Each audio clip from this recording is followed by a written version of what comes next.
Parang awa mo na. Pakinggan mo naman ako. Magpapaliwanag ako, Wilma. Para ano pa, ha? Ayoko na makarinig ng kahit anong kasinungalingang galing sa'yo, Agnes. Pinaniwala mo ko na wala tayong dapat ikabahala. Tapos, malalaman ko na lang na kagaya ka rin pala nila. Sino naman ang maniniwala pa sa'yo ngayon na nahuli kita mismo na kumakain ng hilaw na laman loob? Hindi ko naman ginusto to, Wilma. Tsaka, hindi sa tao to. Atay ng hayop to, Wilma. Kahit tingnan mo pa, eto oh. Ano naman ang pinagkaiba? Mapatao o hayop man yan, Agnes, kumakain ka pa rin ng hilaw na laman loob. At hindi to gawain ng isang normal na tao kundi ng halimaw na kagaya mo. Ayoko rin naman maging ganito. Gusto kitang protektahan pero wala akong magawa maliban sa maging kauri nila kung hindi. Kung hindi ano? Ha? Agnes? Kagaya ka rin nila kahit ano pang sabihin mo. Kahit ipagpilitan mo na hindi ka kumakain ng tao, aswang ka pa rin! At hindi ko kayang tanggapin yon. Wala nga akong magawa. Kung hindi ko to tinanggap, ikaw ang gagawin nilang tagapagmana nito. Alam ko ayaw mo kaya ako nang umako sa responsibilidad na to. Gusto ko lang naman na bigyan ka ng normal na buhay, Wilma.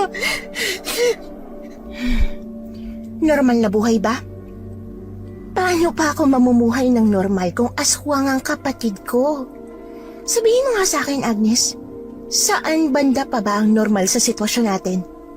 Wala nga akong ideya kung ilang tao nang pinatay mo para kainin eh. Hindi na nga ako sigurado kung tama pa ba nakasama kita araw-araw. Mali ko naman kung maisip mo bigla nasaktan ako. Baka isang araw nga, magising na lang ako na ako nang kakainin mo ng buhay. Hindi ko gagawin yan sa'yo kahit kanino, Wilma. Kilala mo ko, hindi ko kayang manakit ng iba. Hindi na kita kilala, Agnes. Simula nang pinili mong maging aswang kesa mamuhay ng normal, hindi na kita kilala. Ang Agnes na kilala ko mabait at hindi tanga para sundin ang kagustuhan ng magulang niya ng mga aswang. Wilma naman, wala akong ibang pagpipilian. Hindi ko naman kinusto to eh. Kung may iba lang akong pwedeng gawin, ginawa ko na sana. Hindi ko rin gusto to, Wilma. Hindi! Pero ginawa mo pa rin. Ginawa mo pa rin yan, Agnes, kaya asahan mo na lalamunin ka rin ng kasamaan kagaya ng magulang natin. Naghahangad ka rin ng laman loob ng tao, di ba? Aminin mo na, Agnes. Kakain ka rin ng karne ng tao kagaya nila. Wilma, makinig ka sa akin. Kahit naging ganito ako, hindi ako mananakit ng iba. Hindi ako kakain ng tao kagaya nila. Pangako, magkakaroon ka pa rin ng normal na buhay. Imposible yun, Agnes. Oo, sa ngayon hindi ka pa nga kumakain ng tao. Pero hanggang kailan mo kayang pigilan yung pagiging aswang mo? Alam ko na alam mo kung anong pinagdaanan nila nanay at tatay nung nabubuhay pa sila. Wilma, hindi mangyayari sa akin yung nangyari sa kanila. Hindi ko gagawin ang mga ginawa nila. Palipat-lipat tayo ng tirahan dahil sa mga kasamaan na ginawa nila, Agnes. Nakalimutan mo na ba yun? Madilim pa lang, kailangan na nating lumikas para hindi tayo maabutan ng mga tao na gusto tayong patayin dahil aswang ang magulang natin. Hindi man lang tayo nakapag-aral ng maayos nang dahil wala tayong permanenteng tirahan. Ngayon na wala na sila, akala ko ba magiging maayos ng lahat? Pero bakit kailangan mo rin maging katulad nila? Bakit, Agnes? Bakit? Patawarin mo ko, Wilma. Wala lang akong alam na ibang pwedeng gawin para protektahan ka. Hindi mo ko kailangang protektahan, Agnes. Bakit kasi ako palagi ang inuuna mo? Bakit hindi mo rin unahin yung sarili mo? Sa tingin mo ba natutuwa ako sa tuwing nagsasakripisyo ka para sa akin? Hindi, Agnes! Mas lalo mo lang pinapamukha sa akin na wala akong kwenta. Kasi hindi mo ko kayang pagkatiwalaan.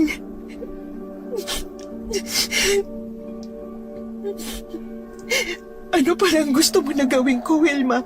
Hinayaan ko na lang ba sana ang magulang natin na gawin ka rin na aswang para sa ikapapayapa nila? Alam mo higit kanino man kung gaano ka kahalaga para sa akin. Ayoko maranasan mong sinapit ng magulang natin sa kamay ng mga taong tumapos sa kanila. Pero bakit ikaw? Bakit kailangan ikaw ang sumalo ng lahat ngayon na wala na sila? Bakit, Agnes? Dahil mahal kita, Wilma. Ate mo ko, kaya gagawin ko ang lahat ng makakaya ko para sa'yo. Kahit kailangan ko pang tustahin ang kaluluwa ko sa impyerno kung kapalit nito ay normal na buhay na hinahangad mo, gagawin ko. Kung ganon, hindi ko kailangan ng pagmamahal mo, Agnes. Aalis na ako dito sa Nayon, bukas na bukas din. Pupunta ako sa lungsod para doon ako tumira. Gusto sana kitang isama doon para sabay tayo magsimula ulit, pero pagkatapos ng nalaman ko, mukhang mas makakabuti kung magkahiwalay na tayo ng landas, Agnes.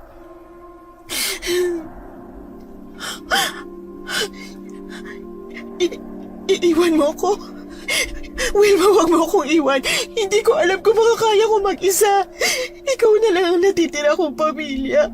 Wag mo akong iiwan, maawa ka. Hindi na magbabagong desisyon ko. Wala akong tiwala sa mga katulad mo. Normal akong tao, Agnes. Samantalang ikaw, isa kang aswang! Nanlumo ako sa narinig ko kay Wilma. Nakampante kasi ako na kahit anong mangyari, hindi niya ako tatalikuran. Akala ko, siya mismo ang mas makaiintindi sa sitwasyon ko, lalo na dahil ginawa ko ito para sa kanya. Ilang taon na simula nung mamatay ang magulang namin kaya lumipat kami sa lugar na walang nakakakilala sa amin. Ilang taon ko na rin tinatago ang tungkol sa pagiging aswang ko. Naging maayos naman ang lahat hanggang sa makita ni Wilma ang kalahati kong katawan sa loob ng kwarto. Galing kami sa pamilya ng mga aswang. Manananggal ang tawag ng karamihan sa uri namin. May kakayahan akong paghiwalayin ang pang-itaas at pang-ibabang parte ng katawan ko pagkatapos gamitin ng espesyal na langis na galing pa sa mga ninuno namin. Sa kabilugan ng buwan ay nakakaramdam ng sobrang pangangati sa katawan ng isang manananggal at ang langis na ito ang ginagamit ko para mawala ang pangangati ito. Pero sa tuwing gumagamit ako ng langis ay naghihiwalay ang aking katawan. At ang mga braso ko naman ay nagiging pakpak na kamukha ng pakpak ng paniki. Ang pakpak na ito ang ginagamit ng mga manananggal para makalipad sa gabi tuwing naghahanap ng bibiktimahin. Pero hindi ibig sabihin noon ay gawain na ng lahat ng manananggal ang pagkain ng tao. Para sa akin, sapat na rin ang hilaw na laman loob ng mga hayop. Wilma, hindi na ba talaga magbabagong isip mo? Mas magiging masaya ka ba kapag magkalayo tayo? Hindi na, Agnes. Mahirap man para sa akin na gawin to dahil kahit papano kapatid kita. Pero ayoko na talaga manatili sa tabi mo ngayon na isa ka palang aswang. Patawarin mo rin ako sa mga masasamang salita na sinabi ko pero sana maintindihan mo na ayaw ko sa mga aswang. Kung ganon, gawin mo nang makakapagpasaya sa'yo, Wilma. Patawad, Agnes. Alagaan mong sarili mo. Kung may lunas lang sana ang pagiging aswang, baka... Wala itong lunas, Wilma. Gusto ko man na maging normal na tao ulit. Hindi na to posible. Siguro nga mas mabuti na umalis ka na rito. Ayoko rin na madamay ka sa oras na malaman ng mga tao kung ano ako. Kinaumagahan, hinayaan ko na lang na umalis si Wilma. Wala rin akong ibang masisisi pa kundi ang sarili ko. Siguro, kung naging maingat sana ako, baka hindi pa nalaman ni Wilma ang tungkol sa pagiging aswang ko. Hindi ko rin pinagsisisihan na akong nagmana ng pagiging aswang nila nanay at tatay. Ayoko na maging aswang si Wilma kaya pinilit kong lunukin ang 2 itim na perlas ng aming magulang para sumakabilang buhay na sila. Lumipas ang mga taon, nasanay na rin akong mamuhay mag-isa. Naging pangunahing hanap buhay ko ang pagbebenta ng bagoong. Masarap ang binibenta kong bagoong dahil sa sekretong sangkap na hinalo ko rito.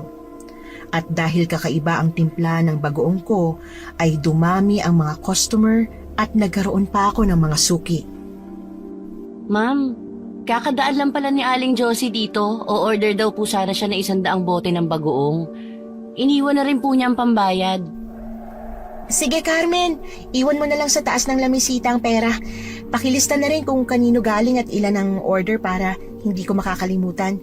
Mukhang magpupuyat na naman ako mamaya para ihanda ang order ng suki natin Sige po. Ma'am, pwede ko naman po kayong tulungan. Tapos naman na po ako sa mga gawaing bahay dito. Ano ka ba? Kinuha kita para tumulong sa mga gawaing bahay, hindi para maghanda ng mga paninda kong bagoong. Ako nang bahala rito. Kung wala ka ng gawain, edi magpahinga ka na lang. Sigurado po kayo dyan Sige po. Tawagin niyo na lang po ako pag may iba pa po kayong iuutos. Oo, kaya umalis ka na muna rito sa kusina at marami pa akong ihahandang order. Opo, ma'am. Pinagmasdan kong umalis sa kusina si Carmen. Mag-iisang taon na rin siyang nagtatrabaho sa akin. Noong una ay hindi ko lubos maisip na kumuha ng kasambahay lalo na't hindi naman gaano kalaki ang bahay na tinitirhan ko. Pero simula nang pumatok ang negosyo ko sa bagoong ay halos hindi ko na mawalis ang sahig at maalis ang mga sapot ng gagamba sa mga sulok. Mabuti na lang at nakilala ko si Carmen na siyang naghahanap ng matutuluyan at trabaho noon. Pagkatapos naming pag-usapan ang magiging trabaho at sahod niya, ay agad nang nagsimula si Carmen at dito na rin siya tumira sa bahay kasama ko. Marahil ay naaalala ko si Wilma kay Carmen. Masaya ako at kahit papaano ay hindi na ako mag-isa. Kahit pa hindi ko maiwasang isipin na balang araw ay baka iwan din ako ni Carmen. Lalo na kapag nalaman niya ang sikreto ko. Kaya para maiwasan ito ay mas ginandahan ko pa ang pakikitungo sa aking kasambahay. Tanging mga gawaing bahay lang na sakop ng kanyang trabaho ang pinapagawa ko sa kanya, habang ako naman ang bahala sa aking negosyo. Napatingin ako sa isang balde ng bagoong na hinanda ko noong nakaraang araw pa.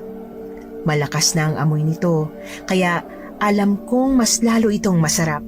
Kinuha ko ang lalagyan ng sikretong sangkap at hinalo ko rito. Napangiti ako nang mas lalong bumango ang timpla ng bagoong kong binibenta.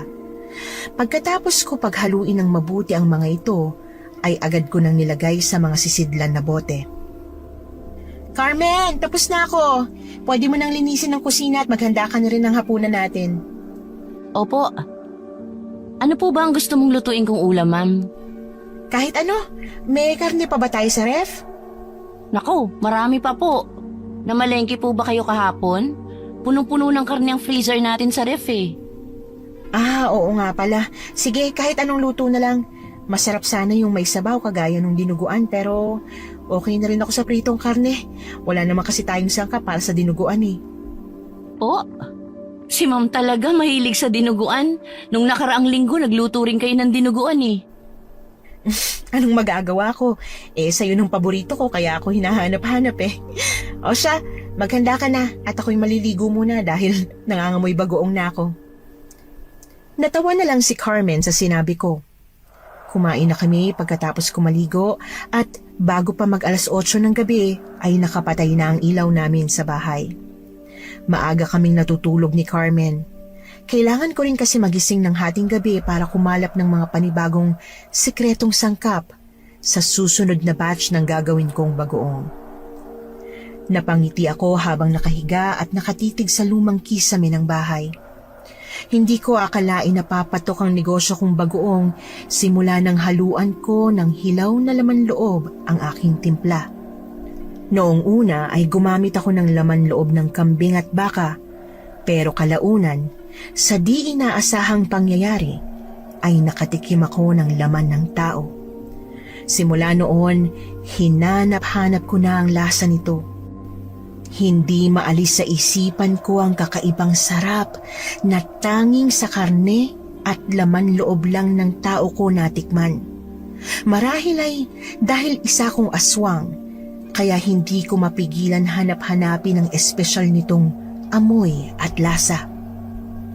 Natulog ako ng ilang oras hanggang sa sumapit ang hating gabi. Bumangon ako at kinuha ang bote ng langis na nasa ilalim ng aking kama. Tumayo ako sa tapat ng nakabukas na bintana pagkatapos ko alisin ang suot kong damit para maglagay ng lana sa buo kong katawan. Maya-maya pa ay nakaramdam ako ng matinding init at kasunod nito ay ang pag-unat ng aking mga braso na naging malalaking pakpak. Pagkatapos noon ay unti-unti ring naghiwalay ang aking katawan. Pinagaspas ko ang aking mga pakpak at lumipad palabas ng bahay.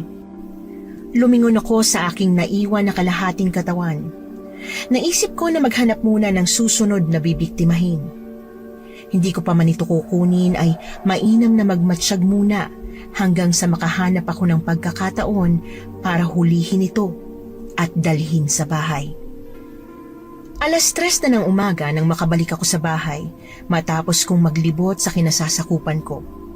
Dahil mag-isa lang akong aswang sa lugar namin ay solo kong nalilibot ang aming baryo pati na rin ang iilan na kalapit nito. Dali-dali kong binalikan ang aking naiwan na katawan at muling natulog na parang walang nangyari. 3:30 kasi ay ang gising na ni Carmen para maglaba at maglinis ng mga bote na paglalagyan ng bagoong. Agnes, grabe! Ang sarap talaga ng gawa mong bagoong. Pati mga kakilala ko sa lungsod gusto na ring umorder. Natekman kasi nila yung bagoong na gawa mo nung 1 linggo. Kaya ayun, hinahanap-hanap na rin nila. Ano ba itong sekreto mo at sobrang sarap talaga ng timpla mo rito, ha? Nako, sekreto nga po kaya hindi ko pwedeng sabihin yun. Ikaw naman, hindi ka mabiro. O sige na, aalis na ako. Kukunin ko na muna itong kalahating order ko at babalikan ko na lang yung iba mamaya. Sandali. Tatawagin ko na lang si Carmen para hindi mo na kailangang bumalik. Carmen! Tulungan mo na muna si Aling Josie na maiuwi yung binili niyang bagoong. Andiyan na po! Aling Josie, ako nang bahalang magdala nitong mga natira. Ay naku, sige. Mabuti na lang at tadya ka, Carmen. Ang swerte ni Agnes at may katuwang na siya. Ako nga po itong maswerte, Aling Josie. Bukod kasi sa mabait si Ma'am Agnes, malaki na rin ang pinapasahod niya sa akin kaya may ipon na ako. Kung hindi dahil kay Ma'am Agnes, naku baka palaboy pa rin ako hanggang ngayon. Mabuti naman kung ganon. Swerte talaga ang negosyo ni Agnes na bagoong. Parang kailan lang halos kapos na kapos din si Agnes mula nang iwan siya ng kapatid niya para lumuwas ng lungsod. Aling Josie, sa susunod ulit. Ay, sige. Pasensya ka na, Agnes. Naalala ko lang kasi bigla si Wilma Wala yun. Sige, umalis na kayo habang hindi pa masyadong mainit ang sikat ng araw. Carmen, bilhin mo na rin sa palengke ang mga nasa listahan ito pagka uwi mo. Ha? Sige po ma'am, aalis na po kami. Mag-ingat kayo. Napaismid ako nang makaalis na sila Aling Josie at Carmen. Muli ko na naman kasi naalala si Wilma. Noong una ay hindi madaling tanggapin na iniwan ako ng pinakamamahal kong kapatid. Pagkatapos ko magsakripisyo para sa kanya, ay binaliwala niya lang ako at walang pagdadalawang isip na tinalikuran ako. Pero habang tumatagal ay napagtatanto ko na mabuti nga at umalis na lang si Wilma. Dahil kung hindi, baka hanggang ngayon ay hindi ko pa rin naiintindihan ng kakaibang ligayang nadarama noon ng aming mga magulang sa tuwing kumakain sila ng karne at laman loob ng tao. Papasok na sana ako sa loob ng bahay nang biglang may dumating na customer. Kagaya ni Aling Josie, ay daan-daan din ang ino-order nito na bagoong. Mang Bugoy, naparito po kayo. Mag-order po ba kayo ulit ng bagoong? Magandang umaga, Agnes. Oo, naubos na kasi yung nauna kong in-order Pwede mo ba akong pagbilan ng 500 bote? Bukas ko sana kukunin kapag kaya mong ihanda kaagad lahat yon. Marami kasi akong pinagsusuplayan Paano kasi? Ang sarap at kakaiba ang lasa ng yung bagoong. Ay naku Mang Bugoy, kahit ilang beses mo pang bulahin ang paninda ko, hindi pa rin bababa ang presyo nito, no? Sige, ihahanda ko na agad ang mga order mo para pwede mo nang kunin bukas ng ganitong oras. Mabuti naman kung ganon. Tsaka, kahit hindi mo na ako bigyan ng discount, nabebenta ko naman ng mas mahal ang mga kinukuha ko sa iyo. Sulit na rin kasi dahil masarap talaga ang timpla ng bagoong mo. Si Mang Bugoy talaga, oh. Oh, eto pala bayad ko. Isasama ko bukas ang anak ko para kunin ang mga order kong bagoong, ha? Naku, salamat. Sige po. Ay, oo nga pala. Nabalitaan mo na ba? May aswang daw dito sa lugar natin. Po? Anong aswang naman yan? Ang hirap naman paniwalaan kung ano man yan. Nako, ang mga kabataan talaga ayaw maniwala sa mga aswang no? Pero makinig ka Agnes, totoo sila. Kagabi nga lang may iilan na nakakita ng aswang na lumilipad at naglilibot. Marahil naghahanap ito ng mabibiktima. Ano raw po bang itsura ng aswang, Mang Bugoy? Kinukwento lang din kasi sa akin ito. Pero ayon sa nakakita, may malaki raw itong pakpak, buwaghag ang buhok at putol ang katawan. Mang Bugoy naman, nagpapapaniwala ka sa ganon? Sino naman ang mabubuhay kapag putol ang katawan? Meron bang ganon? Hey, ikaw ang bahala kung ayaw mo maniwala. Basta ang mahalaga, sinabi ko na sa'yo. Kaya mag-ingat kayo ni Carmen, lalo na sa gabi, dahil dalawa lang kayo rito. Wala pa kayong kasamang lalaki sa bahay. At hindi tayo nakakasiguro, baka kayo na ang susunod na puntiryahin ng gumagalang aswang. O baka ikaw rin po. Hindi nga tayo nakakasiguro dyan. Ay nako, iniisip ko pa lang natatakot na ako Kung bakit kasi hindi na lang namatay ang lahat ng aswang na yan dito sa mundo. Ganun nga po. Sana namatay na lang silang lahat, no? Ay, nako, anong oras na? Ay sige, aalis na ako Agnes. Bukas na lang ulit ha. Huwag mong kakalimutan ang mga in-order ko. Mas lalo mo pang sarapan para mabenta ko kagad lahat ha. Sige Mang Bugoy. Kung gusto mo ikaw na mismo isahog ko Ha? Ano yun? May sinasabi ka ba? Ay, wala po. Sige ho, ingat kayo. Hindi ko maiwasang mainis sa mga sinabi ni Mang Bugoy. Hindi ko rin inaasahan na may nakakita pala sa akin noong nakaraang gabi. Kailangan ko munang tumigil sa kalilibot ng lugar namin, lalo pa at mukhang kumalat na ang tungkol sa gumagalang aswang. Napahaplos ako ng mukha sa inis gamit ang kamay ko. Hindi ko alam kung saan ako kukuha ng pangsahog sa gagawin kong bagoong. Hindi naman pwede na gumamit ako ng karne na nasa ref dahil matigas na ito at hindi sariwa. Mas masarap talaga ang bagoong kapag sariwang laman loob ng tao ang ihahalo ko rito. Padabog akong pumasok sa loob ng bahay nang maalala ko na pwede naman akong gumamit ng laman loob ng hayop.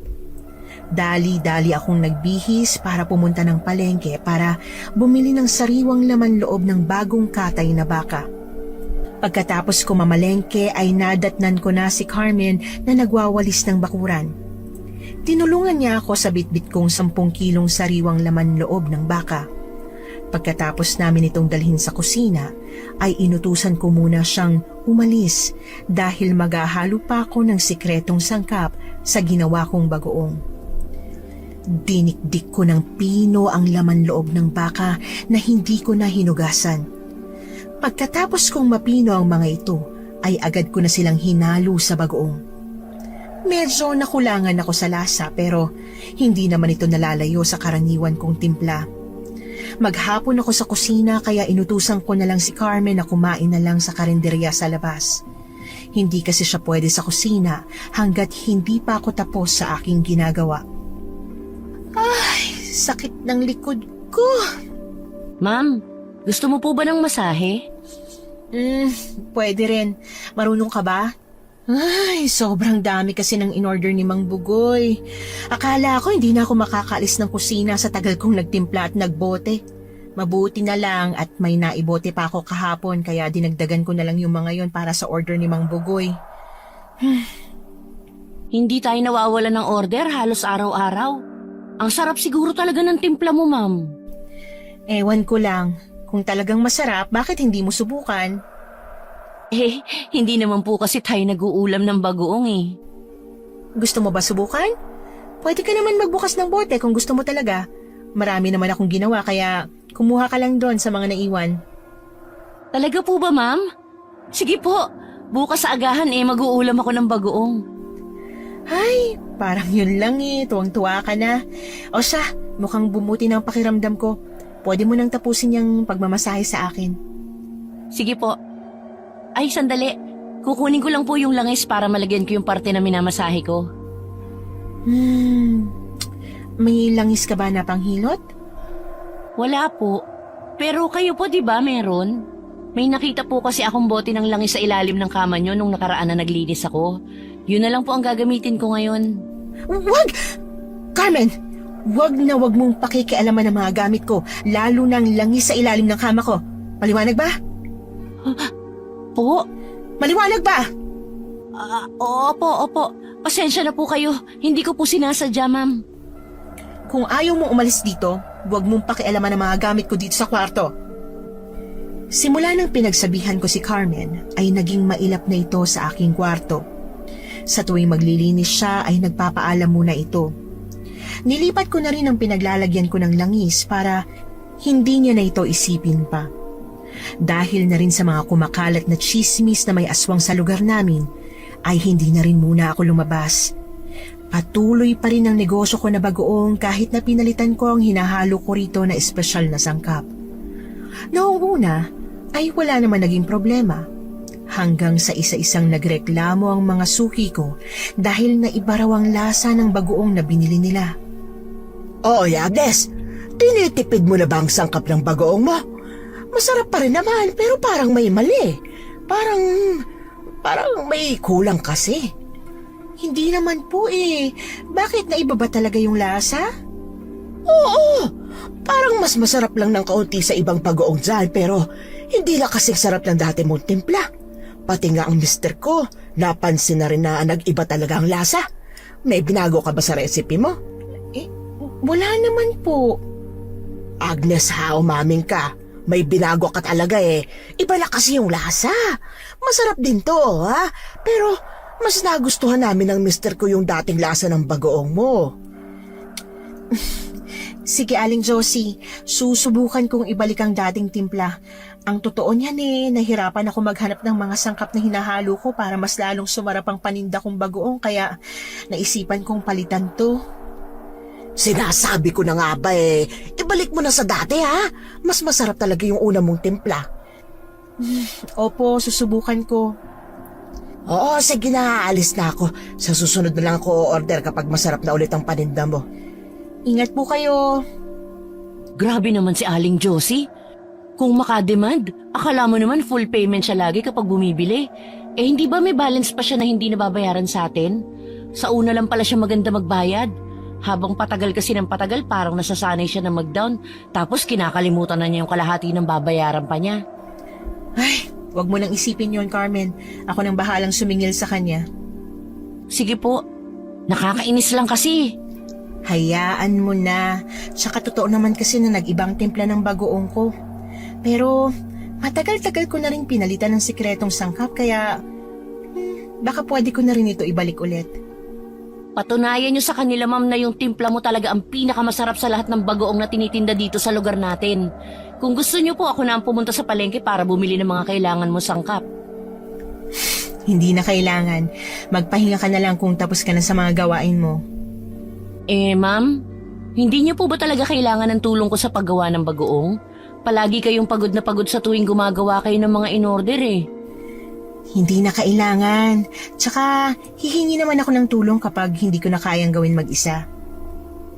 Pagkapasok ko ng bahay, ay dumiretso agad ako sa kusina. Napapansin na ng mga suki ko na naiba ang lasa ng bagoong nagawa ko. Halos 1 buwan na rin kasi simula nang palitan ko ng laman loob ng baka ang dating laman loob ng tao na hinahalo ko sa aking paninda. Hindi rin kasi madali ang maghanap ng bibiktimahin, lalo na at walang masyadong naglalalabas ng bahay sa gabi. Kailangan ko ring pag-isipan ng mabuti kung sino ang kukunin ko dahil mahirap na at baka hanapin sila ng pamilya nila. Pagsapit ng gabi, ay agad akong natulog para makapagpahinga na muna. Nagising na lang ako ng hating gabi dahil na rin sa nasanay na ang katawan ko na magising ng oras na yon. Kinandado ko muna ang pinto sa aking kwarto at kinuha ang nakatago kong langis para magpahid na nito. Tahimik ang gabi nang lumabas ako. Halos walang katao-taong lumalabas kaya napadpad ako sa kabilang baryo na malapit lang sa amin. Minabuti kong lumipad sa taas ng mga puno para hindi agad ako mapansin ng kung sino man ang nasa ibaba.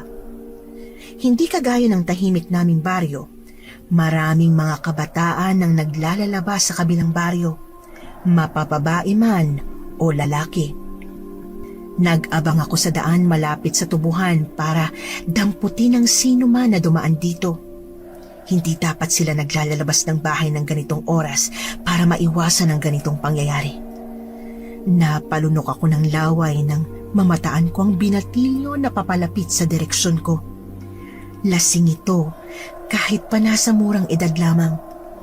Biglang uminit ang dugo ko nang makita kong paggewang-gewang itong naglalakad papalapit sa kinaroroonan ko. Hindi ko na rin napigilan ng pagnanasa ko na kitlin ng buhay nito para gawing pangsahog sa ginagawa kong bagoong. Hindi pa man nakakalapit ang binatilyo nang bigla itong natisod. Tumama ang ulo nito sa malaking bato at nagsimulang dumugo ang kanyang sugat. Mas lalo akong naglaway sa sarap ng amoy ng dugo niya. Nang lapitan ko ito, ay napag-alaman kong wala na itong buhay. Kung sinuswerte nga naman, no? Hindi ko siya pinatay kaya bago pa masayang ang sariwa niyang laman loob, iuuwi ko na siya sa bahay. Siguro naman hindi na magrereklamo si Aling Josie kapag muli niyang natikman ang orihinal na lasa ng aking bagoong. Pagdating sa bahay ay dali-dali kong dinala sa bodega ang katawan ng aking biktima. Dumaan ako sa bintana ng aking kwarto para balikan ang kalahati kong katawan. Pagkatapos ko muling buuin ang katawan ko ay lumabas na ako at pumunta sa bodega. Sa bodega ko hinahanda ang mga huli ko. Nagsimula akong alisin ang dugo sa katawan ng binatilyong inuwi ko. Pagkatapos noon ay dahan-dahan ko siyang binalatan para paghiwalayin ang balat niya sa karne. Inalis ko rin ang ulo nito at nilagay sa malaking gilingan na bato para mas madali ko itong maibaon. Higit sa lahat, maingat kong itinabi ang mainit-init niya pang laman loob. Kinaumagahan ay patapos na akong magluto ng chicharon na gawa sa balat ng magising si Carmen. Magandang umaga, Carmen. Gusto mo? Magandang umaga rin sa inyo, ma'am. Naunahan niyo ako magising ngayon ah. Ano po yan? Chicharon na balat. Masarap to. Bagong luto kaya malutong. Wow! Pahingi po ako niyan. Kuha ka lang. Hindi ko naman mauubos lahat to eh. Salamat po. Ang sarap nito, mama. Ang lutong. Sige, ubusin mo yung natira. Magbobote lang ako ng bagong timplang bagoong para kung sakali may bumili, hindi na ako mahirapan. Agnes! Agnes! Oh, si Aling Josie yun ah. Ang aga naman yata niya. Magbabayad kaya siya ng utang? Sandali, ako nang titingin. Dito ka na lang. Agnes, nandiyan ka ba? Magandang umaga, Aling Josie. Ano po yon? Mukhang balisang-balisa kayo ah. May nangyari po ba? Naku, Agnes. Yung pamangkin ko kasi nawala. Ayun, nagsipuntang mga kamag-anak namin dito para sunduin siya. Akala kasi nila nandito lang sa akin yung pamangkin ko. Biglaan ba naman ang dating nila kaya hindi man lang ako nakapaghanda. May bagoong ka pa ba dyan? Kukuha sana ako kahit 5 bote lang nang may maipaulam ako sa kanila. Ay, ganun po ba? Tamang-tama, may bagong gawa ako at siyak na magugustuhan mo to. Bakit? Binalik mo na ba yung dating timpla? Opo, pasensya na rin po kayo kasi medyo tinipid ko sa sangkap yung mga naunang gawa ko. Pero wag po kayong mag-alala, marami-rami akong nagawa kagabi. Sandali po ikukuha kita ng 5 bote sa loob. Ay, gawin mo ng 10 bote, Agnes. Papadalang ko na rin sila pagka-uwi nila para naman kahit papano hindi sila umalis ng walang dala. Hindi pa rin kasi nakikita ang pamangking kong nawawala Sige po. Bibili po ba siya ulit ng bagoong o uutang na naman? Bibili. Tsaka, hindi naman madalas umutang si Aling Josie. Kapag talaga walang-wala siya, kaya nagagawa niyang umutang. Pagkatapos mo pala dyan, Carmen, pwede mo ba akong tulungan magbote na muna? Marami pa kasi akong hindi na ilalagay sa bote na bagoong Ay, sige po ma'am. Aling Josie, eto na po yung 10 bote. Dinagdagan ko na rin po ng 1 librang bote. Asus, ikaw talaga, Agnes. Salamat dito Ito palang bayad. Pang 5 bote lang yan. Kulang kasi ang dala kong pera Pero magbabayad ako mamayang hapon. Sige po. Pagkatapos umalis ni Aling Josie ay bumalik na ako sa loob. Nagsimula na kami ni Carmen magbote ng bagoong. Naikwento ko rin sa kanya ang ginawa ni Aling Josie, kaya naman mas lalong uminit ang ulo ni Carmen dito. Hindi ko naman masisisi si Carmen, noong una lang kasi magandang magbayad si Aling Josie. Nang masanay na siya pumakyaw ng paninda kong bagoong, ay doon na lumabas ang tunay niyang kulay at napapadalas na ang pag-utang niya o paunti-unting pagbayad. Sinasabi ko na nga wais talaga yang si Aling Josie. Palagi kanyang dinadala sa chismis, ma'am. Baka nga hindi totoong nawawala ang pamangkin niya Hindi tayo nakakasiguro dyan, Carmen.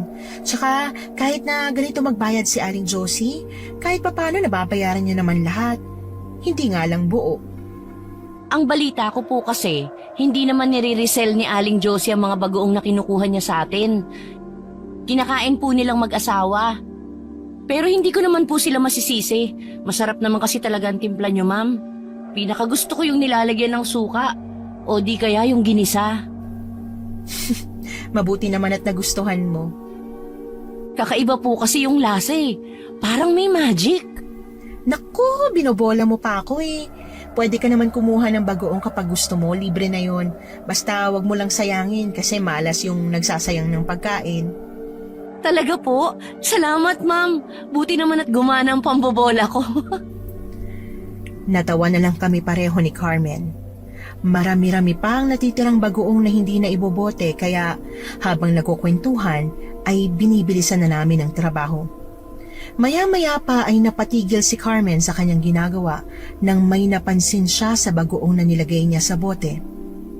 Napakunot ang noo ni Carmen kaya nagtaka rin ako kung ano ba ang nakita niya para ganoon na lang ang naging reaksyon niya. Oh, bakit Carmen? May dumi ba sa bagoong? Mukhang hindi naman po ito dumi pero matigas po Tingnan niyo po, ma'am Parang buto. Bakit may buto na nakahalo sa bagoong? Baka dumi lang yan. Oo nga naman, bakit naman may nasamang buto? Baka bato ka mo. Pero mukha kasi talagang buto na giniling, ma'am Wala ka naman pong hinalo na karne o ano rito, di ba? Saan po galing to? Carmen, hayaan mo na. Kung ano man yan, alisin mo na lang at magbote ka pa. Marami pang natitira Baka abutin tayo ng hapon nito. Opo. Wag mo nang pansinin yun. Baka nga buto lang yun. Ginamit ko kasi yung gilingan na bato, yung dati para magiling ng karne ng baka. Tapos yun din ang ginamit ko para gumawa ng bagoong para mapabilis ang proseso. Baka nga may naiwan na buto kaya ganun. Baka nga po. Pasensya na po kayo, ma'am. Ano ka ba? Mabuti nga't nakita mo agad Kapag may nakita ka pa na maliliit na buto kagaya nun, alisin mo Huwag mo nang isama sa loob ng bote, maliwanag?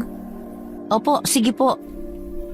Hindi na ako nagsalita pa pagkatapos nun at binilisan na lang ang ginagawa kong pagbobote ng bagoong. Hindi ako makapaniwalang may nasamang buto sa ginawa ko. Marahil ay dahil na rin siguro sa pagod kaya hindi ko napansin na may buto-butong nahalo sa bagoong. Mahirap na at baka mawalan ako ng customer kapag nalaman nilang hindi malinis ang pagkakagawa ko. Sigurado akong iisipin nilang hindi ako nag-iingat habang gumagawa ng bagoong na paninda kapag nakita nilang may nakahalong buto. Hay, sa wakas natapos na rin tayo. Grabe, naka200 tayong bote ngayon ah. Sana mabili lahat ang mga ito. Oo nga sana maubos agad. Sa ngayon, hindi na muna ako gagawa ng panibagong batch. Hihintayin ko na muna siguro na may umorder o di kaya pag naubos na lang lahat ng to, tsaka ako gagawa. Mabuti nga po yan para makapagpahinga kayo. Basta po pag kailangan nyo ng katulong sa pagbobote, sabihin nyo lang po sa akin. Ay, oo naman. Ang bilis mo pala magbote. Sana noon pa pinatulong na kita rito. Huwag ka mag-alala. May dagdag na bonus ka sa tuwing tumutulong ka sa pagbobote. Wow! Salamat po! Ay, teka. Mukhang may tumigil yata na sasakyan sa labas. Titingnan ko lang. Ayusin mo muna sa loob ng kahon ng mga bote na naselyo na natin. Sige po, ma'am. Oh, Agnes, mabuti naman at lumabas ka kagad. Tatawagin pa sana kita eh. Mang Bugoy, mukhang napaaga ang balik niyo ah. Wala pang 1 linggo nung pinakyaw niyo yung bagoong ko. Nagtataka ka pa talaga, Agnes. Siyempre, dahil yun sa masarap ang bagoong mo, kaya madaling ibenta sa iba.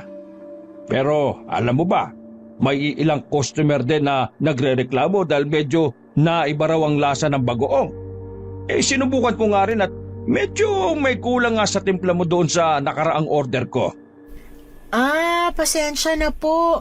Naubusan kasi ako ng sikreto kong sangkap kaya ganon. Pero huwag kayong mag-alala. Meron na ulit akong sapat na mga sangkap kaya balik sa dati na rin ang lasa nito. Hindi naman kasi talaga nagkakalayo ang lasa nila. Mas malasa lang yung timpla ko na may sikretong sangkap. Ay, ganun ba? Ano ba kasi yung sikretong sangkap na yan at nang matulungan kitang maghanap kung sakaling maubusan ka ulit? Si Mang Bugoy talaga. Hindi na po yung sikreto kapag sinabi ko sa inyo. Hindi talaga ako makalusot sa iyo. Oo nga pala. Pumunta ako rito para umorder. Marami-rami to ha. Pero ang tanong, kaya mo kaya yon? Ilang bote po ba, Mang Bugoy? 500 ba ulit? 2,000. May koneksyon na kasi ako sa ibang bayan. At gusto rin nila na mag-resell ng bagoong mo. Ano, kaya mo ba yon? Sa darating na linggo ko na sana pipick upin eh. Ay, ang dami nga. Pero sige, magpapatulong na lang ako kay Carmen. At saka may sapat naman akong sangkap para gumawa ng ganun karami. Ay, mabuti naman. Eto pala ang bayad. Salamat po.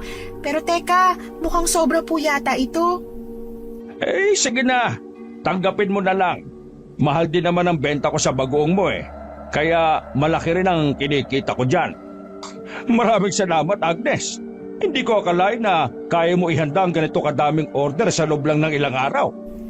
Sige po, salamat. Bumalik na lang kayo sa linggo at sisiguruhin kong nakahanda na yung mga in-order niyong bagoong. Agad kong sinimulang gawin ang bagong batch ng bagoong. Mabuti na lang at madali akong nakakuha ng alamang dahil sa supplier na kilala ko. Halos 3 banyera ng alamang ang hinanda ko para sa gagawin kong bagoong. Mas mabuti na rin kapag may pasobra kesa sa kulang. At dahil marami-rami ang gagawin ko, ay humingi na ako ng tulong kay Carmen. Pumayag naman ang kasambahay ko kaya mas lalong napadali ang proseso nito. Buong magdamag kaming gising ni Carmen para gawin ang bagoong.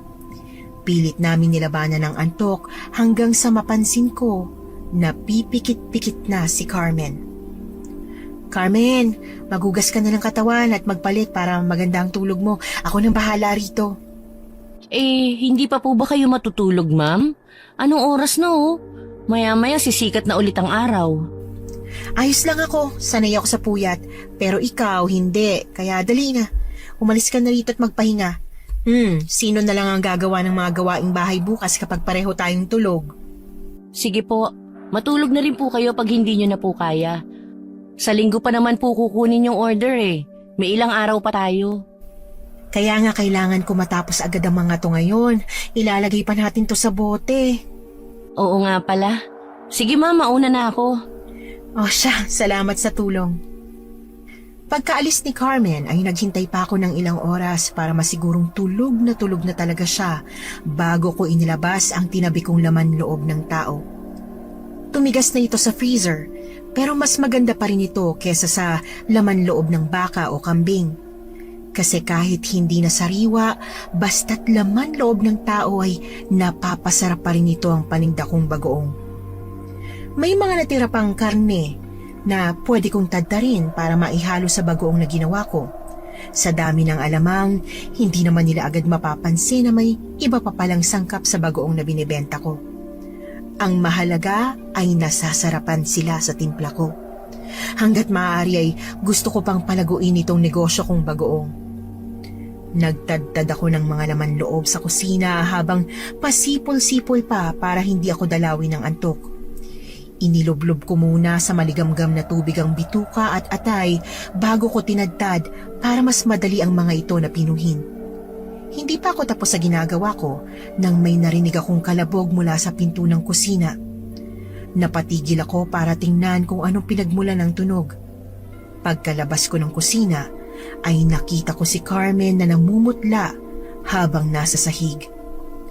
Nanlalaki ang mga mata nito habang nanginginig ang katawan. Pinagpapawisan din siya at tila takot na tumingin sa akin. Napapitik ako ng dila dahil marahil ay nakita niya ang ginagawa ko sa kusina. Ma'am? Ma'am, ano po yun? Ako dapat ang nagtatanong yan, Carmen. Bakit ka bumalik dito pagkatapos kitang utusan na mamahinga na? Nakabihis ka na nga, oh. Kasi po, nauhaw po ako. Iinom sana ako ng tubig kaso ayaw kitang maistorbo kaya babalik na lang po sana ako sa kwarto ko. Anong nakita mo? Bakit mukhang takot na takot ka dyan? Wala po. Wala po akong nakita. Ganun ba? Eh bakit nga mukha kang takot na takot? Wala po talaga, ma'am. Wala po akong nakita. Patawarin niyo po ako. Hindi ko po talaga sinasadya na sumilip habang nagtatrabaho kayo. Hindi ko rin po sinasadya na makita ang ginawa niyo sa ulo ng tao doon sa may gilingan na bato. Ha? Ibig bang sabihin ito? Matagal mo nang alam ang ginagawa ko, ha, Carmen? Hindi ko po ipagsasabi kahit kanino. Alam ko naman po na hindi niyo gagawin yun kung wala kayong sapat na dahilan. Pangako po, Ma'am Agnes, hindi ko po kayo isusumbong kahit kanino. Mananatiling tikom ang bibig ko, pangako. Ano pa ang alam mo, Carmen? Ha? Sabihin mo! Wala po akong ibang alam, ma'am. Yun lang po ang nakita ko nung isang gabi. Sinundan ko po kasi kayo sa labas nang maramdaman ko na bumangon kayo ng madaling araw. Tapos, nakita ko po ang ginawa niyo sa bangkay ng lalaki sa bodega. Ah, alam mo pala yon pero nagpanggap ka na wala kang nakita? Pues sige, halika rito sa kwarto ko at may ipapakita ako sa'yo. Halika! Nang mga oras na yon ay nakaramdam ako ng takot. Naisip ko na baka iwan din ako ni Carmen kapag nalaman niyang isa akong aswang. Wala na rin akong pake kahit nakita niya pa ang ginawa ko sa ulo ng tao doon sa may gilingan na bato. Pwedeng-pwede kong patayin si Carmen at gawing sahog sa ginagawa kong bagoong, pero hindi ko alam kung bakit ako nagdadalawang isip. Ang totoo niyan ay naaalala ko si Wilma kay Carmen. Matagal na rin simula nang huli kaming magkita ng kapatid ko. Pero kahit na nagkahiwalay kami ng may sama ng loob, hindi pa rin nawawala ang pag-asa ko na baka isang araw ay bumalik siya rito at makipag-ayos sa akin. Kaya nag-iipon din ako sa pamamagitan ng pagbebenta ng bagoong para kung sakaling lapitan ako ni Wilma ay may maibibigay ako sa kanyang tulong sa pamamagitan ng perang naipon ko. Galit ako kay Wilma pero siya na lang din ang natitira kong pamilya. Ang gusto ko lang naman ay maintindihan niya ako. Samantalang si Carmen naman na hindi ko kadugo ay nagawang manahimik kahit nalaman niya ang masama kong gawain. Alam mo ba kung ano to, ha, Carmen? Iyan po ang langis ninyo, di ba po? Alam mo ba ang nagagawa ng langis na to? Bakit hindi mo subukan, Carmen? Po, Natatakot ka ba sa akin, Carmen? Sabihin mong totoo. hindi po. Hindi po ako natatakot sa iyo, Ma'am Agnes. Nang dahil sa inyo, hindi na ako naging palaboy. Nakakain na rin ako ng 3 beses sa isang araw. May maayos na higaan. At higit sa lahat, may ipon pa ako mula sa pinapasweldo nyo. Ikaw na po yata ang pinakamabait na tao dito sa mundo, Ma'am. Hindi nyo ako kilala pero pinagkatiwalaan nyo ko. Kaya, bakit po ako matatakot? Kaya ba hindi mo pinagsabi ang tungkol sa nakita mo sa bodega? Hindi ko rin po kasi alam kung bakit nyo ginawa yun. Hindi ko alam ang buong kwento. Nagulat lang ako na yung laman loob pala. Pasensya na po. Hindi ko inaasahan na sinasahog nyo pala yun sa bagoong nagawa nyo. Sa tingin mo ba magiging mabenta ang bagoong ko kung hindi dahil doon? Kaya hindi kita mapapatawad kapag pinagsabi mo sa iba ang tungkol dito, Carmen. Maniwala po kayo, Ma'am. Hindi ko gagawin yun. Simula nung niligtas niyo ako sa kahirapan, nangako ako na susundin ko lahat ng sinasabi niyo. Kung ganon, tatanggapin mo rin itong munti kong regalo sa'yo. Tama ba? Ho? Ibuka mo ang bibig mo, Carmen. May ibibigay ako sa'yo. Nang sa ganon, hindi mo ako maloloko. Ayaw na ayaw ko sa lahat ng traidor, kaya sa pamamagitan nito, masisiguro kong hindi mo ipagsasasabi ang mga nalaman mo. Pagkatapos ko sabihin yon ay iniluwa ko ang itim na perlas. May 2 akong itim na perlas na galing sa magulang ko. Para sana kay Wilma ang isa pero alam ko na ayaw niyang maging aswang kaya ako na ang umangkin sa mga ito. Dahil 2 ang itim kong perlas, pwede kong ibigay sa iba ang isa. Si Carmen ang napili kong pagbigyan nito. Pinalunok ko kay Carmen ang itim na perlas. Wala siyang kaalam-alam sa susunod na mangyayari. Ilang saglit pa ay biglang napaliyad si Carmen. Napakapit siya sa kanyang buhok habang namumuti ang kanyang mga mata. Kitang-kita sa mukha niya ang matinding sakit na kanyang pinagdadaanan. Parte kasi ito ng proseso ng pagiging aswang. Naninibago pa kasi ang katawan niya sa kapangyarihan ng perlas kaya pilit pa itong nilalabanan. Maya-maya ay nagsimulang maglaway si Carmen na tila isang asong katatapos lang tumakbo ng mabilis. Unti-unti na siyang nagiging kalmado pero nag-iiba na rin ang kanyang anyo. Nangitim ang mga labi ni Carmen pati na rin ang kanyang mga kuko. Hindi pa rin lubusan natanggap ng katawan niya ang kapangyarihan ng perlas. Heto, Carmen, gamitin mo tong langis. Ipahid mo sa katawan mo para mawala ang sakit na nararamdaman mo ngayon. Ma'am Agnes, nagugutom ako. Alam ko, pero hindi ka pwedeng kumain hanggat hindi mo nakokontrol ang katawan mo. Maglagay ka ng langis ngayon din. Ang sarap sa pakiramdam. Nawawala nga ang sakit ng katawan ko dahil sa langis. Bumabalik na rin sa dati ang itsura ko. Teka, bakit parang napupunit ang katawan ko? Carmen, simula ngayon, isa ka na ring aswang. Siguro naman mas madali mong maiintindihan kung bakit ko ginawa yung mga ginawa ko ngayon na pareho na tayo, hindi ba? Ma'am, ang mga kamay ko! Nagiging pakpak ang mga kamay ko! Hindi! Nakakalipad ako! Nakakalipad nga ako pero bakit naiwan ang kalahati kong katawan? Isa ka ng manananggal katulad ko, Carmen. Hindi mo na ipagsasasabi ang tungkol sa mga nalaman mo sa akin. At higit sa lahat, hindi mo na ako iiwan. Litong-lito si Carmen habang naiiyak, pero naglalaway na palipad-lipad sa loob ng kwarto ko. Hindi na rin siya pwedeng lumabas dahil ilang oras na lang ay sisikat na ang araw. Dahil hindi agad nawawala ang pagkagutom ng isang aswang, lalo na pagbago lang ito nagpalit anyo, ay ibinigay ko kay Carmen ang natirang laman loob ng tao at dugo para makain niya at tumigil na rin siya sa kakalaway. Walang pag-aalinlangan na kinain ni Carmen ang hilaw na laman loob ng tao na binigay ko. Para siyang nagutom ng ilang araw ng lantakan niya ito. Hindi rin naging sapat ang binigay ko sa kanya kaya kinuha ko na rin ang iba pang parte ng katawan ng tao na itinabi ko pa.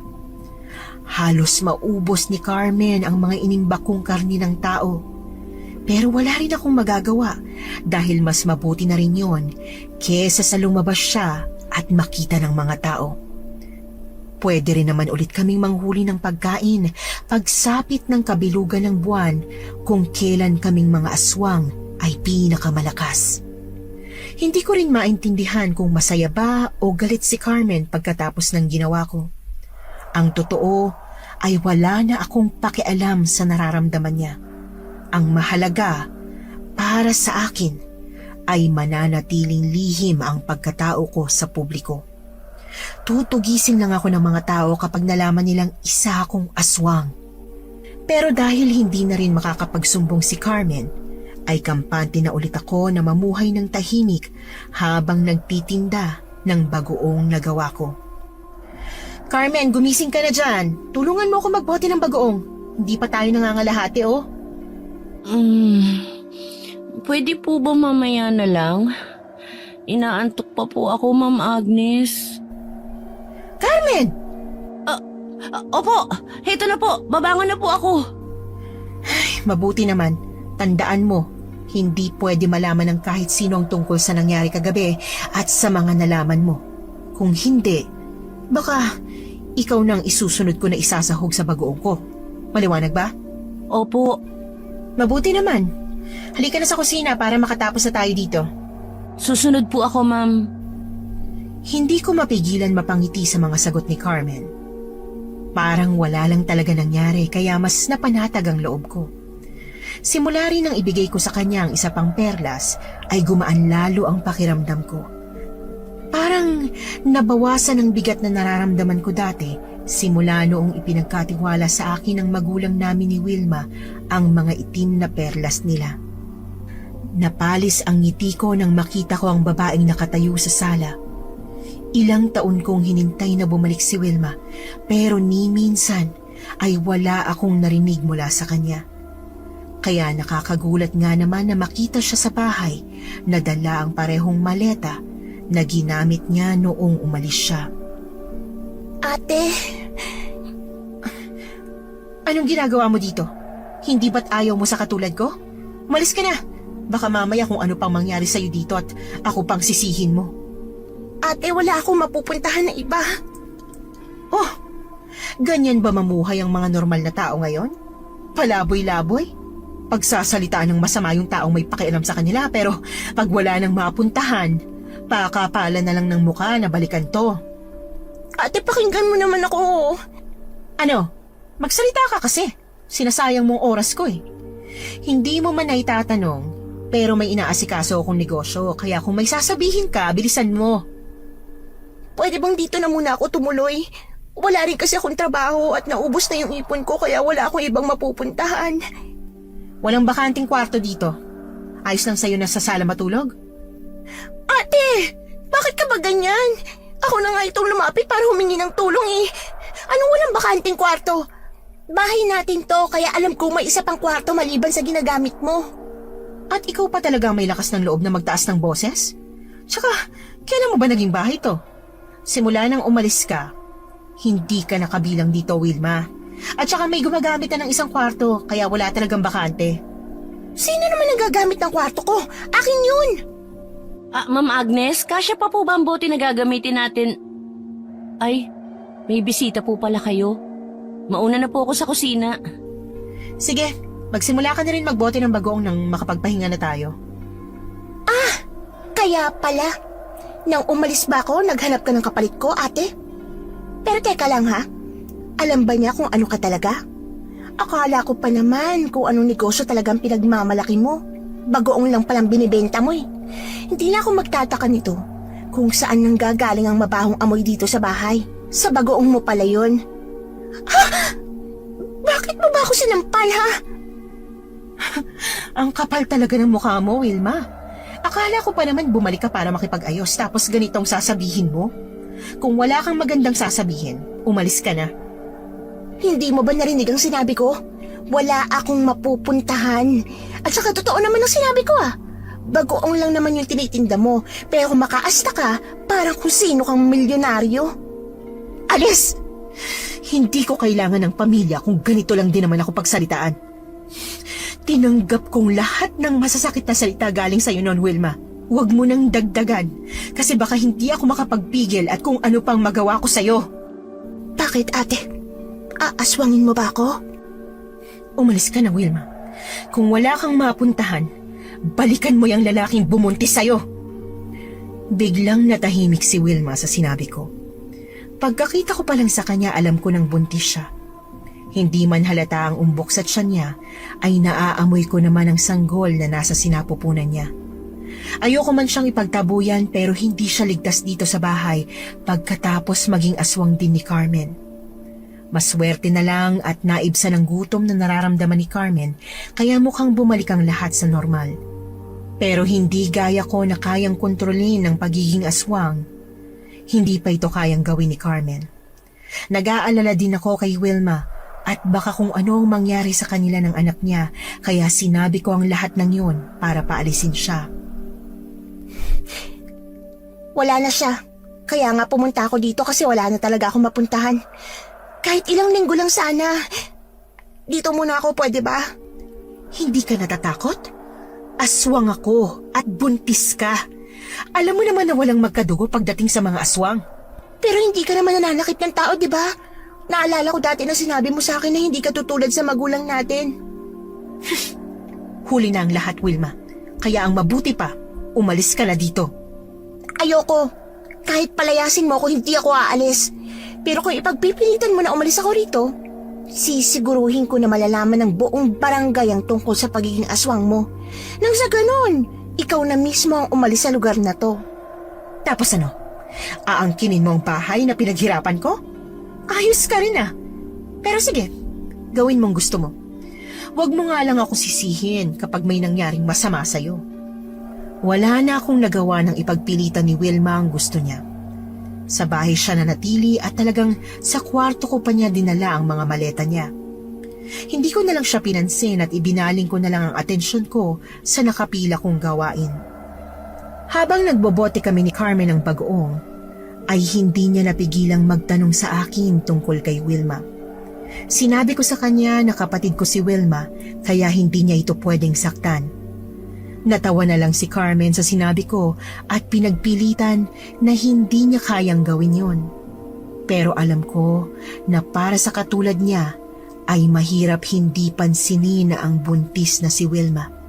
Lalo pa at nakatikim na ng karne at laman loob ng tao si Carmen. Maraming salamat, Agnes. Hindi ko akalain na kaya mo ihanda ang ganito kadaming order sa loob lang ng ilang araw. Walang anuman, Mang Bugoy. Mabuti na lang talaga at tinulungan ako ni Carmen magbote ng mga yan. Eto pala yung dagdag na bayad. At saka, kasama na rin dyan ang bayad para sa panibagong order. Kukuha pa sana ulit ako ng 1,000 botelya pa Kaya ba? Ang dami nun Kailan niyo po ba kukunin? Isang Martes sana Kaya mo kaya yun sa 2 araw lang? Magdadagdag ako ng bayad, Agnes. Ayoko rin kasing masira dun sa mga pinagsusuplayan ko Ay, syempre naman, Mang Bugoy, kakayanin. At saka, ano pa bang magagawa ko nakapagbayad na kayo? Hindi pa ba ako natutuwa sa laki nitong binigay ninyo? Ayan dapat ang mindset natin, Agnes. Pag ganito tayo mag-isip, siguradong yayaman tayo. Nagtawanan kami ni Mang Bugoy sa tinura niya. Hindi naman imposible yumaman sa bagoong. Pero hindi ko rin alam kung dapat ko pa ba ito ipagpatuloy. Natatakot din kasi ako na baka malaman nila ang totoong dahilan kung bakit kakaiba ang lasa ng bagoong na paninda ko. Pagkatapos ko makipag-usap kay Mang Bugoy ay pumasok na ako sa bahay. Agad akong sinalubong ni Wilma na kumakain pa ng hilaw na mangga. Sinisilip nito ang laman ng malaking sobre na may pera na pambayad ni Mang Bugoy sa order niyang bagoong. Malaki rin palang kinikita mo sa bagoong, ate. Kung ganon, bakit hindi mo ipaayos tong bahay? Mas lakihan mo pa para sana hindi tayo magsiksikan dito. Anong magsiksikan? Kasya naman kami dito nung hindi ka pa nakikisiksik. Huwag mong sabihin na wala kang balak umalis dito. Wala nga akong mapuntahan. May pera ka naman eh. Parang hindi naman tayo magkadugo niyan kung palalayasin mo ko matapos mo malaman ng sitwasyon ko. Bahala ka nga dyan, Wilma. Kung ano man ang meron ako ngayon, pinaghirapan ko to. Sus! Pinaghirapan daw. Agnes! Agnes, nandiyan ka ba? Agnes! Aling Josie? Bakit po? Ay naku Agnes, kailangan ko ng tulong mo. Naalala mo yung pamangkin kong nawawala? Hindi pa rin siya nakikita eh. May mga nakapagsabi na lasing daw itong umuwi ng gabing huli siyang nakita. Hindi pa rin namin nakikita pero may mga bakas ng dugo ron sa tubuhan na dinaanan niya papunta sa kanila. Ganun po ba? Kawawa naman po. Ano po ba yung may tutulong ko? Ayun na nga. May nabalitaan kami na may nakitang bangkay doon sa kabilang bayan. Pero walang-wala kami ngayong pera eh. Hihiram sana ako kahit pamasahe man lang namin para puntahan at makumpirma ang bangkay na nakita. Sige po. Wala pong problema. Magkano po ba? Ay, nakakahiya naman sa'yo Agnes. Pero kahit magkano na lang kaya mo ipahiram. Sige po. Pwede na po bang 1,000? Naku, malaking tulong ito Agnes. Maraming salamat ha. Walang anuman po. Mag-ingat kayo. Ay, sana mahanap yun na yung pamangkin nyo. Hindi ko maiwasang makonsensya sa nangyari. Sa dinami-dami ng pwede kong biktimahin, pamangkin pa talaga ni Aling Josie ang nakuha ko. Laman loob ng pamangkin ni Aling Josie ang hinalo ko sa bagoong na pinagbili ko rin sa kanya. Biglang nanghina ang katawan ko.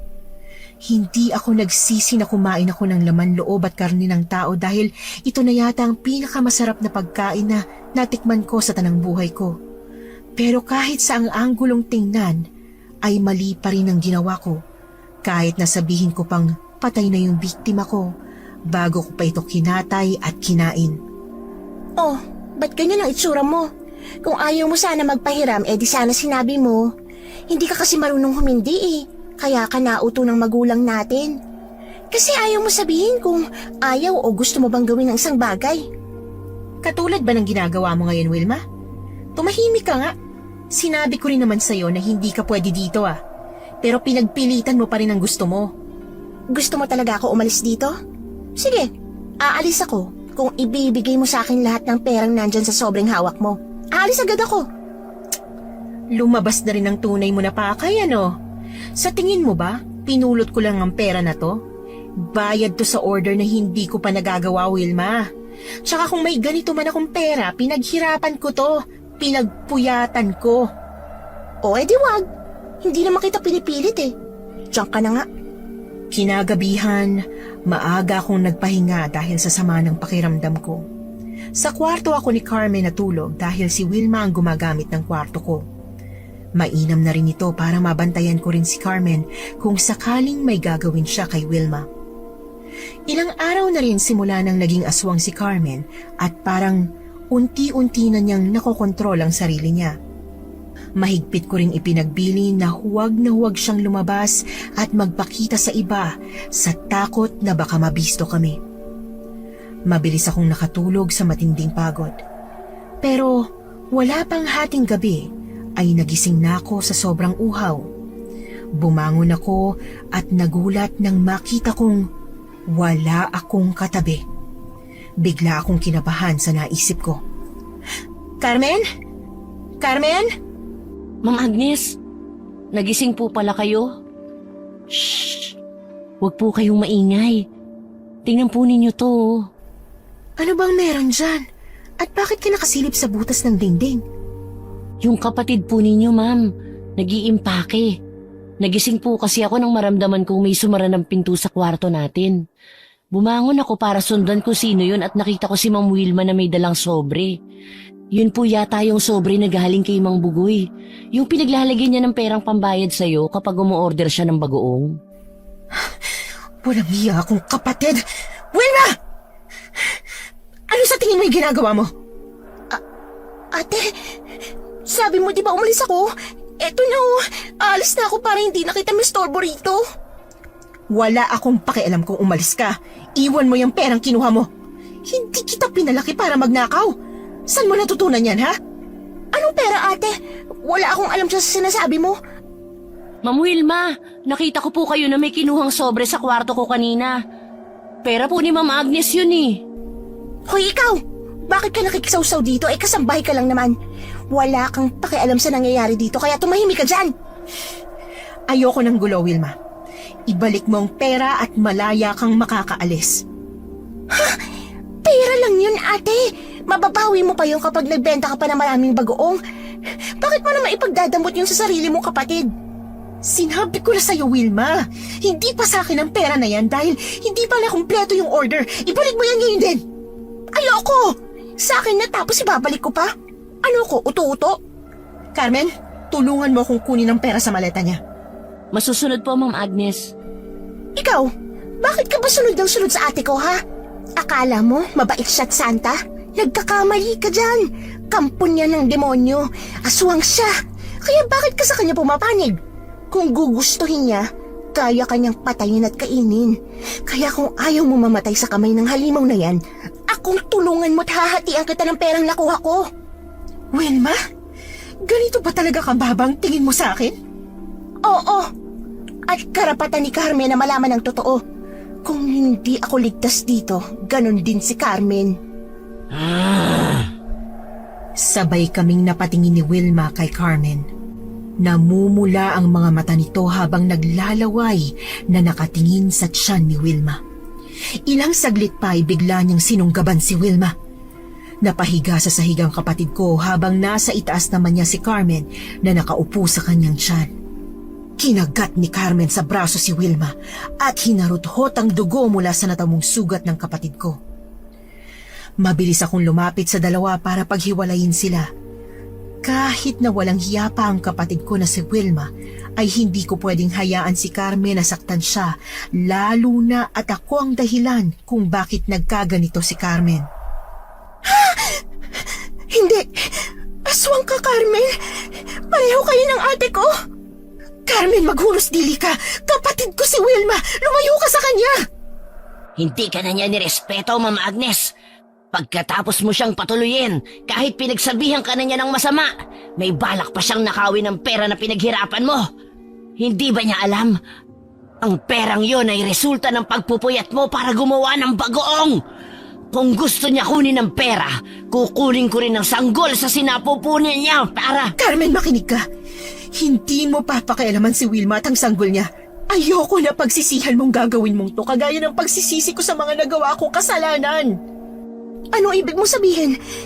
Agnes, kumain ka ng tao? Sinasabi ko na nga ba? Katulad ka rin nila. Noong iniwan mo ko, aaminin kong naligaw ako ng landas na wala ba naman ng tao na akala ko hindi ako iiwan kahit anong mangyari.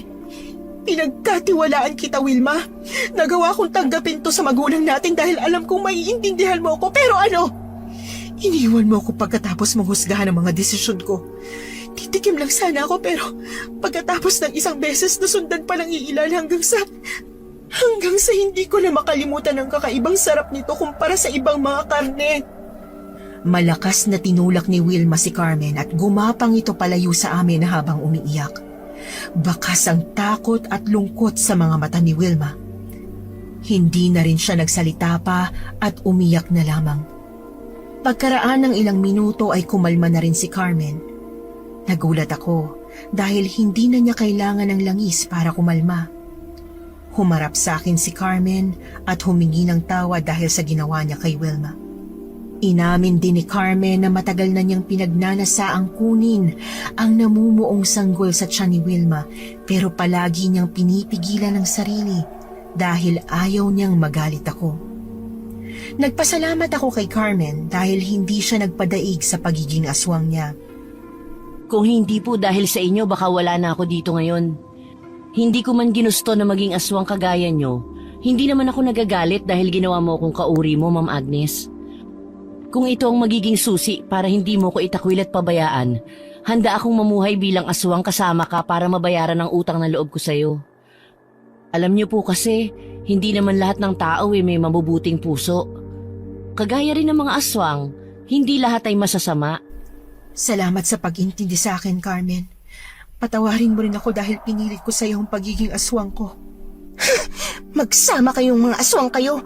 Wala akong pakialam kung ano man ang mangyari sa inyo simula ngayon. Basta itong tandaan nyo. Hanggat buhay kayo, siguradong may mga tao maghahabol sa inyo para kayo tugisin. Wilma, kung hindi pa rin nagbabagong tingin mo sa akin dahil isa kong aswang, mas mabuti pang hindi na tayo magsama sa iisang bubong. Oo, hindi pa rin nagbagong tingin ko sa'yo. Isa ka pa rin halimaw. Carmen, mag-impake ka ng mga gamit at tayo'y aalis dito. Po? Pero paano po ang negosyo mong bagoong? Bakit po tayo aalis? Hindi ba dapat yung kapatid niyo ang umalis dito? Wala siyang matutuluyan kaya tayo na lang ang aalis at maghahanap ng malilipatan. Magsimula ulit tayo at magpakalayo-layo sa mga tao. At ikaw naman, Wilma, hindi ko nakukunin ang perang kinuha mo.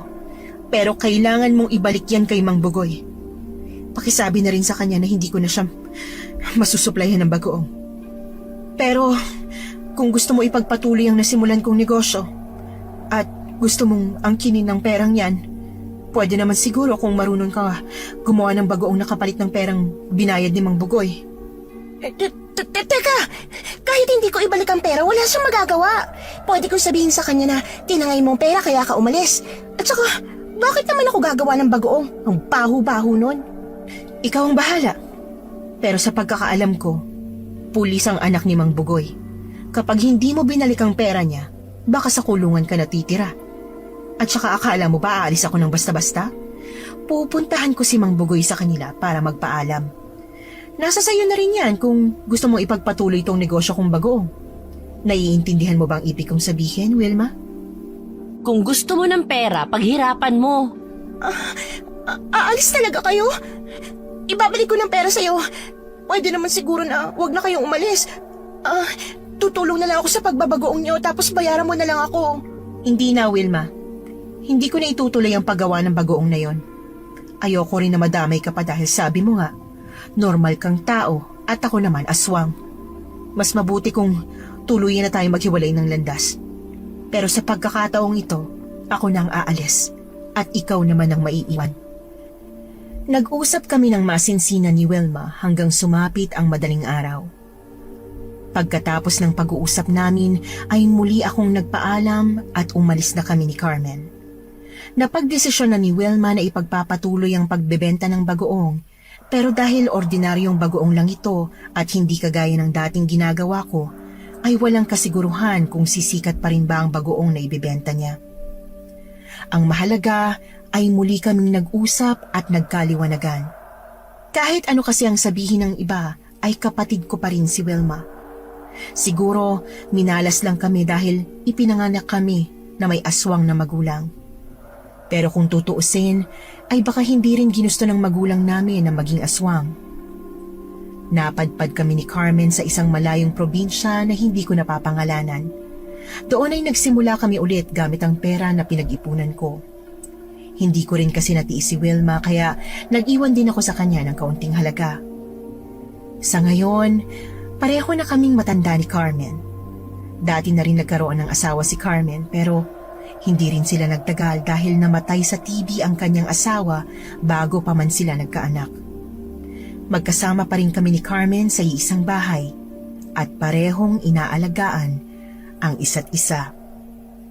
Katapusan.